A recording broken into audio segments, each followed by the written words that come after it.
সকাল সকাল দেখো কতগুলো মিষ্টির প্যাকেট নিয়ে বসে পড়েছি।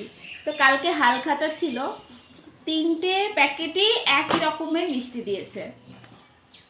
আগে যে ছোটোবেলায় যখন হালখাতা করতাম, মানে বাবা যেটা করতো তখন নিয়ে আসতো প্যাকেট প্যাকেট খোলার জন্য ব্যস্ত হয়ে পড়তাম যে কত রকমের মিষ্টি পাবো, মানে দেখবো নতুন নতুন রকমের মিষ্টি, মানে তখন দেখা যেত হালখাতার সময়। আর এখন এক সনপাপড়ির প্যাকেট আর নয়তো লাড্ডুর প্যাকেট, ব্যাস দেখো একই রকম।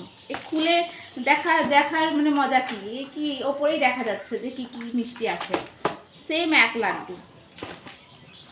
দেখি কটা হয়। আর এটা আমরা অলরেডি কালকে খেয়ে নিয়েছি, আর 3-4টে আছে, 4টে আছে। তো এগুলো ছাড়িয়ে ফ্রিজে রেখে দেবো, কটা হয় দেখি গুনে। তো তোমরা যারা যারা খাবে লাড্ডু চলে এসো।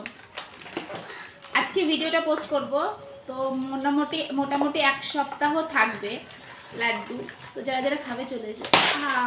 এই দেখো সেম লাড্ডু, প্রত্যেকটা প্যাকেটেই সেম লাড্ডু, সবই কিন্তু আলাদা আলাদা দোকান থেকে করা।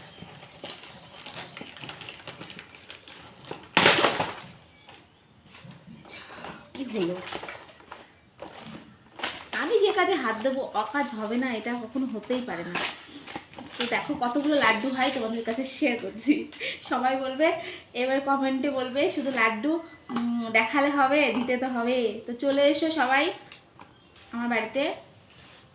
এই কাগজগুলো ছাড়িয়ে ছাড়িয়ে রেখে দিই। তো কটা লাড্ডু হয় গুনি আগে, দাঁড়াও। গুনতে ভুলে গেছি। 1 2 3 4 5 6 7 8 9 10 11 12। কিন্তু লাড্ডুগুলো কিন্তু খেতে দারুণ, আমার তো হেভি লাগে। 13 14 15 16 17 18 19 20 21, টোটাল 22টা। তার মধ্যে খেয়ে নিয়েছি কালকে রাতেই। তো এই 3 প্যাকেট একই রকমের মিষ্টি হালখাতা হয়েছে। যে যে খাবে চলে এসো।